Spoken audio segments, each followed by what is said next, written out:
Madagascar sy ny fireneny Afrique ny taratry ny ho avy na Madagascar et les pays d'Afrique l'image du futur.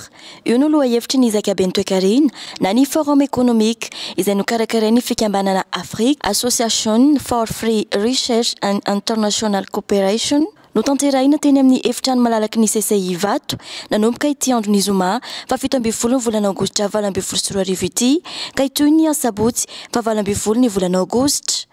Candidat irotsako filoham-pirenena miisa 5 no voasandray anjara tamin'ity zakabe ity, isan'izany ny président Mayol, filoham-panorona ny antoko GFFM na Gideona fandresena ny fahantrana eto Madagasikara. Ny fitiliana ireo voka-dratsy ny fanjanahantany eto amin'ny firenetsika no lohahevitra nandraisany anjara tamin'ny famelabelaran-kevitra tao anatin'ity andro voalohany zakabe ity.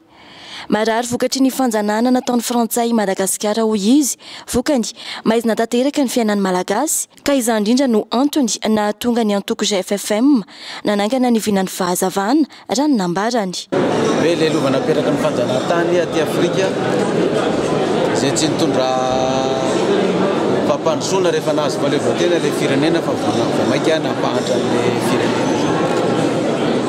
Nijery ny vahaolana ivoana amin'izay hoe inona ny lalana ivoana amin'izay lova napetraka ny fanjanahantany tsy nampandroso ny firenena aty Afrika zay fa nampahantra ny firenena.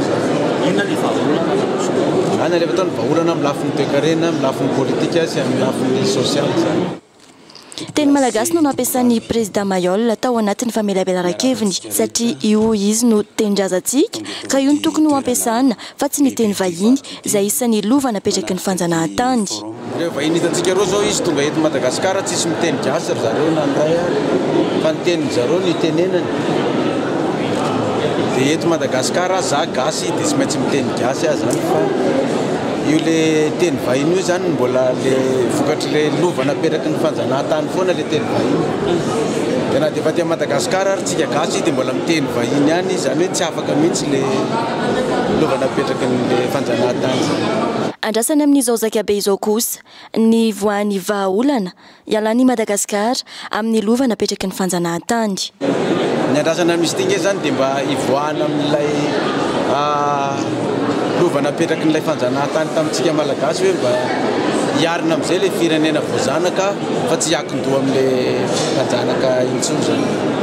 Kosa hoe ny vahiny no mampanao azy fa tsy tika.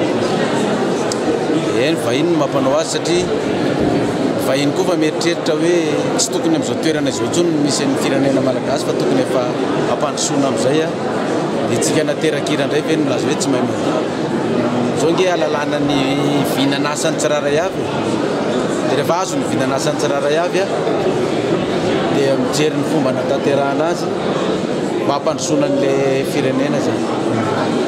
Izay zao no nahatonga ny resaka amin'ilay hoe vokatr'ilay lovan'ny fanjanahantany aty amin'ny tany andalam-pandrosoana zany dia ny amaizina le firenena, ny narary le firenena ary tsy vitany hoe narary mbola ho velona fa tena marary efa mialaina mihitsy zany. Dia noho izany mila zany mitady fanafahana, mila mitady mpamonjy mba hanafaka an'izay aretina zay, mitady olona mitondra fahazavana hanazava ty firenentsika malagasy eo anatin'izy. Tahaka ny zepasy ianao dia manatitra anto ihany koa resaka fanjanahantany. Pasteur Mayol candidat GFFM tsy tia ampiseho hoe fankalana frantsay na famakiana avy amin'ny frantsay. Ny frantsay tsy vahavalon'ny malagasy ary ny malagasy tsy manana fahavalo amin'ny frantsay fa ny tanjona dia ny hoe aleo mba hampandrosoana amin'izay ilay firenena malagasy izay niarahana ny asa hatramin'izay dia andao hifanomezanana ka isany anankiray izay heverina fa azotsika mba hampandroso ny firenentsika malagasy ny famerenana ionosio aty amintsika mba hamoahan'ny firenena mikambana ny lalàna marina fa any malagasy izy io na ny frantsay. Raha ny frantsay izy io dia mba mionontsika malagasy fa efa tsy atsika tsony io zany. Fa raha tsika malagasy io dia angatahana ny frantsay mba merina azy amintsika fa afaka miara-miasa amin'ny frantsay foana tsika na miverina aty amintsika ny nosy madinika io. Nitoy tamin'ny asambomera ny Zakabe ny tolakandro ho an'ny voamera nahitana ny président Mayol dia ny mahakasika ny fampahafantarana ny fanjanahan-tany amin'ny androny vaovao sy ny vahaolana ialana amin'izany no ny adina hevitra. Raha tsy misy ny fahafahana, tsy misy fahalavorariana, vokany tsy misy fampandrosoana. Antenaina ho ireo mpizaika fa hisy vokany eo amin'ny firenentsika izao Zakabe Ntoekarena izao amin'ny alalan'ny fandraisana andraikitry ny kandida hirotsaka ho filoham-pirenena vonona ny hanafitra ny firenentsika eo an-tanany vahiny.